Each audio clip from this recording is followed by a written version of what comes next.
LA Clippers have gained a lot of loyal fans, it seems like, since July 10th of 2019, which happens to be the day we found out that Kawhi Leonard, who was the best free agent on the market, as well as the reigning Finals MVP, was available, and he signed with the Clippers, as well as trading for last year's third-place MVP finisher, Paul George, as well as retaining Sixth Man of the Year, Lou Williams. Clippers look to contend for their first title in franchise history. However, before Kawhi and Paul George became the saviors of the franchise, or should I say, the apparent saviors of this franchise, before the last attempted franchise saviors, Chris Paul, Blake Griffin, and DeAndre Jordan, also known as the Lob City era, basically underperformed and underwhelmed significantly, there was one player who many thought was going to be the guy for the LA Clippers. He was supposed to be the guy that led them to relevancy. He was viewed as someone who would make the Clippers perhaps a team that could be taken seriously. No longer the little brother in LA. Although they always will be the little brother in LA, let's be real. But before we get into today's video, I want to promote a few things. First, go follow my Instagram and Twitter as always. I put the links to those in the description as always. I'm saying as always a lot, so that's something, I guess. Also, subscribe to my Arkwood Sports podcast channel, where I be posting my podcast. Episodes usually come out on around Friday or Saturday. That's usually when I put those episodes out. I usually talk about baseball, basketball, football, as well as movies, TV, video games, and music. The whole kit and caboodle. I'm already 3 episodes into my second season, and my latest 2 episodes include Rudy Sinclair, who is the host of the Hustle Points podcast, and Rusty Buckets, who is one of the best up-and-coming YouTubers in the sports community. Thank you to both of them for making appearances on the show. Links to those channels will be in the description, or you can check them out on my featured channel page on my channel page. So with my long, shameless promotional schemes out of the way, let's talk about a player who many thought could be the savior for the Clippers. Let's talk about Eric Gordon.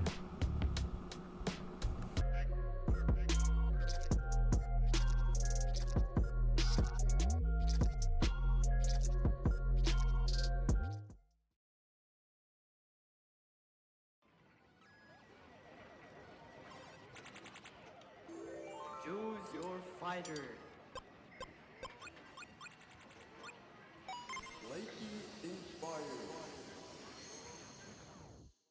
Eric Gordon was born on December 25th, 1988 in Indianapolis, Indiana. That's Christmas. I just realized that. When he was 4 years old, he started playing at the Jewish Community Center, which just happened to be across the street from his home. I would like to point out that he is not Jewish, but he did attend the preschool as well as play in the leagues. A very accepting culture right there. When he was 8 years old, he was said that he could play competition 2 years older than him. At 7, he began playing competitive basketball at Municipal Gardens. He would attend Fox Hill Elementary School, Northview Middle School, and North Central High School, where he would play 4 years of varsity basketball. And dude was really good in high school. In a game against Loyola, in which Michael Jordan, yes, the Michael Jordan, was in attendance to watch, Eric Gordon dropped 43 points in front of arguably the greatest basketball player of all time. Of course, he would fall to Chicago Central in the Indiana 4A title game, but he was named Indiana Mr. Basketball, a McDonald's All-American. ESPN ranked him as the number 2 recruit behind Kevin Love. Rivals rated him as the number 2 recruit behind only Michael Beasley, who was a beast in college. And 24/7 Sports ranked him as the number 1 player in the country. Fun fact, he actually played with Mike Conley and Derrick Rose on the AAU circuits. I just wanted to say that. But that's besides the point. His college recruiting story is really interesting to me. So as a sophomore in high school, Eric would unofficially have a verbal commitment to play at Illinois.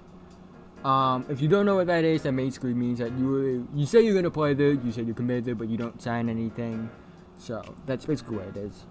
And then on November 30th, Gordon would officially verbally commit. So you're still kind of in the commitment, but you're not really to play in Illinois. He mostly was going to play at Illinois because of the head coach Bruce Weber, or Weber, or however you pronounce that. And because the family was really like close with him apparently, or they felt comfortable with him is the word for it. Another factor of this would be that success from another Illinois guard in Darren Williams, who was the top 3 pick in the 2005 NBA draft. And many have forgotten that he was actually one of the best point guards in basketball for a while. So, yeah, I think that could have an impact. I kind of think of it as like someone like De'Aaron Fox having the impact of John Wall kind of being there before him. So I guess that kind of is where they're going with that. But then this happened. Mike Davis, who kind of failed to lead Indiana to any sort of relevance, intended to resign. And he did. Hoosiers would then hire Kelvin Sampson as the new head coach.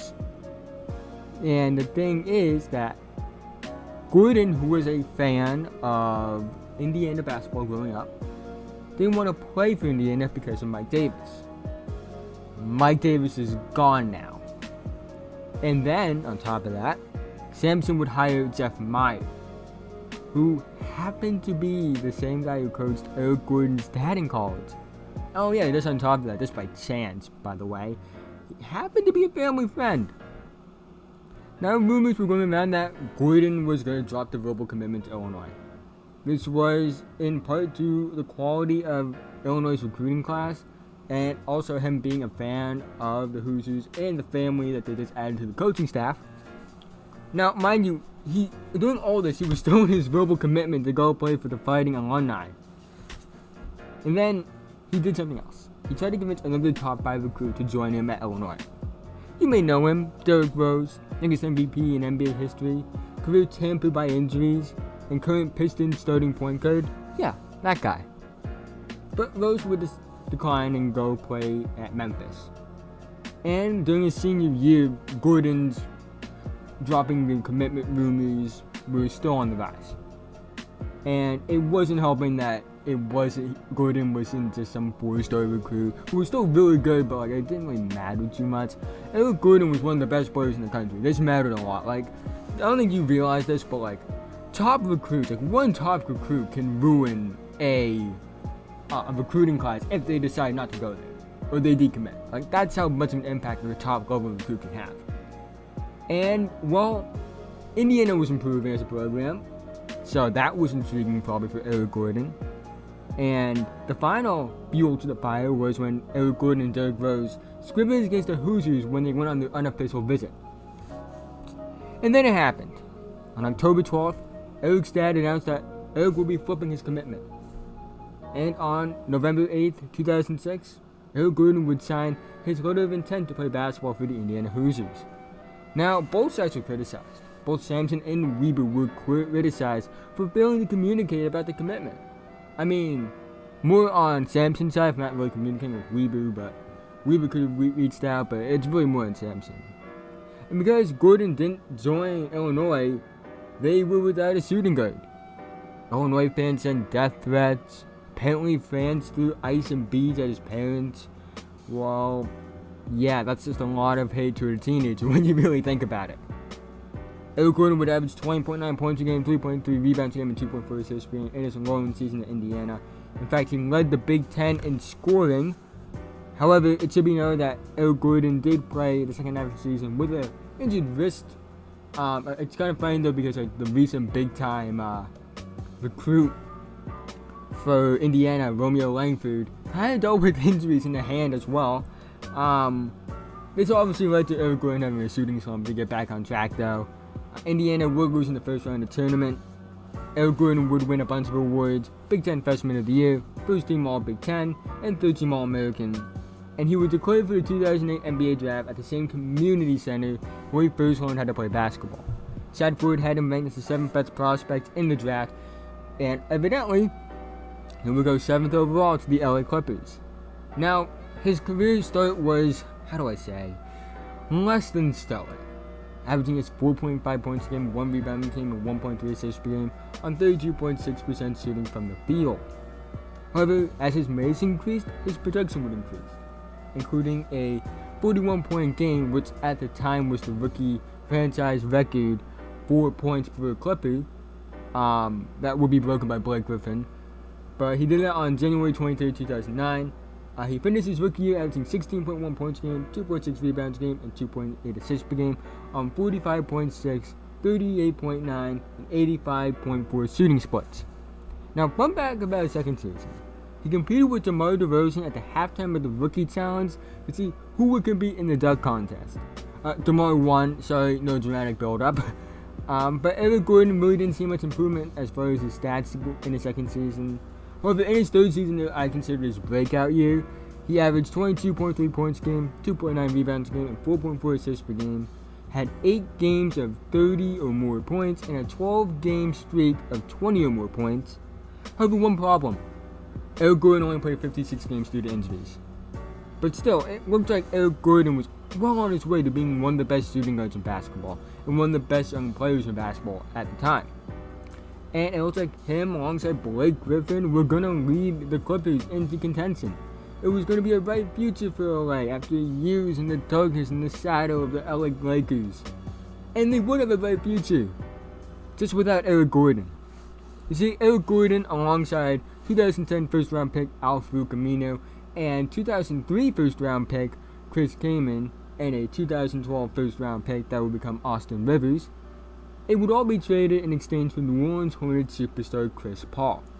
And Eric Gordon would average 20.9 points a game, 2.8 rebounds per game, and 3.4 assists per game in his first season with the Hornets in 9 games. That summer, Eric Gordon would be a restricted free agent. He signed a 4-year, $58 million offer with the Suns, but the Hornets matched the deal. From 2012 to 2016, Eric Gordon would never play more than 64 games in a season, averaging 15 points per game, 2.4 rebounds per game, and 3.3 assists per game. Now, this is one shot to be a guy that will be making multiple All-Star teams, multiple All-NBA teams, a cornerstone for a struggling franchise, a player good enough to be the main piece in a trade for a top 10 player in the league, to someone who many thought had a bad contract. So, is this a sad ending? No. Eric Gordon would sign with the Houston Rockets, and this is where the story starts to pick up again. In his first season, he would play in 75 games, the most since his rookie year. He would win 6th Man of the Year, win the 3-point contest in that year as well. In the next year, he was a key part for a Rockets team that won 65 games and was one win away from the NBA Finals, which they probably would have won had they made it. Instead, they decided to miss 27 straight 3-pointers, but that's besides the point. He's a key player for a Rockets team that's always in contention, and he just signed an extension with the team. Was he ever the man for the Clippers? No. Did he ever live up to his potential? Probably not. Was he the savior for the Clippers? Well, no, he's not on the Clippers anymore. Has he had a good NBA career? Fuck yeah, he did. It doesn't matter if a player doesn't live up to his full potential if he can still prove to be a valuable piece for the team. Eric Gordon has had a good NBA career, one most would die for. A player who was once supposed to be a guy who would revive the Clippers, and he didn't do that, but he's still a good NBA player. And by the way, fuck Donald Sterling.